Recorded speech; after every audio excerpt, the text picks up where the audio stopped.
گرامی، اس مجالس کے بھی کچھ آداب ہیں. جب گھر سے چلیں تو نیت کر کے چلیں میں مجلس سید الشہداء میں جا رہا ہوں، اور جب نیت کر کے گھر سے چلیں تو کہیں کہ اب یہ ثواب جو میرے لیے لکھا جا رہا ہے بہت تیزی سے، میں اپنے ثواب میں اپنے والدین کو شریک کرتا ہوں اور مرحومین کا، اساتید کا، سب کا نام لیں. اللہ کے ہاں ثواب کی کمی نہیں ہے، وہ ثواب سب کو دے گا. اور جب چلیں تو انشاءاللہ آداب کے ساتھ کس طرح سے چلیں. چند ایک باتیں کہوں گا انشاءاللہ، کیونکہ لاسٹ مجلس ہے، تھوڑی سی سن لیجئے. تو عزیزان کرام، جب چلیں تو وضو کر کے چلیں تاکہ اہتمام رہے کہ ہم مجلس میں جا رہے ہیں، عبادت کے لیے جا رہے ہیں. عبادت میں وضو سے آیا جاتا ہے، اور پھر روح کی طہارت انہی مجالس میں ہوتی ہے، تطہیر یہاں پہ ہوتی ہے. انسان کی روح اس مجلس میں پاک ہوتی ہے، گناہ دھلتے ہیں اور انسان کے بے انتہا. دو چیزیں ہیں، توجہ رکھیے گا میرے ساتھ.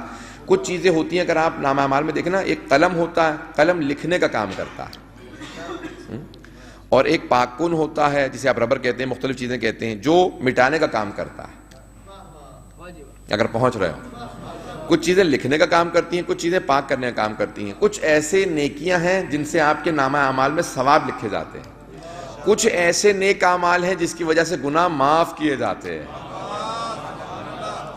اور کہا جاتا ہے کہ درود سب سے زیادہ جو ثواب ہے نا وہ صلوات کا ہے. صلوات میں یہ ہے کہ اس میں ثواب بھی لکھا جاتا ہے، گناہ بھی معاف کیے جاتے ہیں.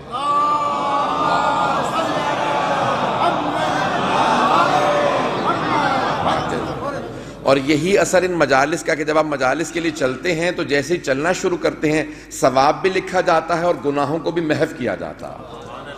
جب آپ مجلس کے لیے نیت کر کے چلتے ہیں اپنے گھر سے کہ میں مجلس سید الشہداء میں جاؤں گا، تو فوراً بہت تیزی سے کچھ ملائکہ دائیں طرف والے بہت تیزی سے لکھنا شروع کر دیتے ہیں کہ یہ مجلس میں جا رہا ہے، ثواب لکھنے لگتے ہیں. اور بائیں طرف والے وہ جو گناہ لکھتے ہیں، یہ گناہوں کو کاٹتے ہیں کہ میں نے گناہ لکھا تھا، یہ معاف کر دیا جائے، یہ کاٹ دیا جائے. تو اس کو حکم ہو جاتا ہے کہ تیزی سے گناہوں کو کاٹنا شروع کر دو، مٹانا شروع کر دو. تو جیسے ہی مجلس کے لیے چلتے ہیں دونوں کام شروع ہو جاتے ہیں. نیکیوں والا نیکیاں لکھنا شروع کرتا ہے، اور جو گناہوں کو لکھنے والا ہوتا ہے وہ گناہوں کو پاک کرنے لگتا. عزیزان گرامی، یہ مجالس ہیں، ان کے اثرات ہیں. اور اب کیا کریں کہ جب آ رہے ہوں تو دو باتوں کا خاص لحاظ رکھیں. دو باتوں کی تاکید کرنا چاہتا ہوں.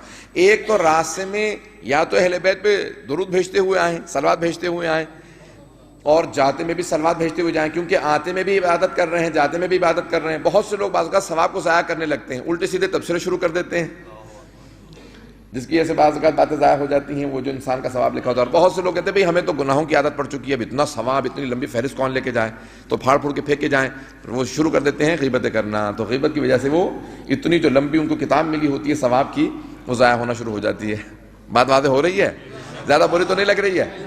ابھی آخری مجلس سے میں نے کہا اس میں پیش کر دوں. اب یہ تو اب بہت دیکھیں، جو ثواب کی آپ کو ملی ہے نا، پوری کتاب ملی ہے، اس کو ساتھ لے کے جا رہے ہیں تو اس کو ضائع نہ کیجیے. جس کی آپ غیبت کر رہے ہوتے ہیں نا، اگر مومن ہو، اہل ایمان ہو، عزادار ہو، تو سارا ثواب اسے منتقل ہو جاتا ہے. اب جسے آپ نقصان پہنچانا چاہ رہے ہوتے ہیں اسی کو فائدہ پہنچا رہے ہوتے ہیں.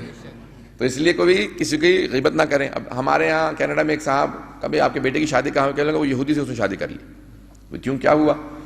بیٹے سے پوچھا کہ کہیں گے پورے رستے میری والدہ خواتین کی برائیاں کرتی ہوئی آتی تھیں، والد جو ہے مردوں کی برائیاں. تو میں نے سمجھا کہ شیعہ کمیونٹی کے اندر کوئی اچھے لوگ تو ہیں نہیں، تو پھر میں نے کہا باہر ہی سے شادی کر لیتا ہوں کہیں سے. تو بچوں پہ اثر ایسے غلط نہ چھوڑیں کہ جس کی وجہ سے ان کے دل اسلام سے، اہل بیت علیہ السلام کے ماننے والوں سے دور ہو جائیں. اتنی اچھی کوشش کیجئے الفاظ پیش کرنے کی کہ تمام بچے، ان کے دلوں میں دوسرے مومنین کی محبت بڑھتی چلی جائے.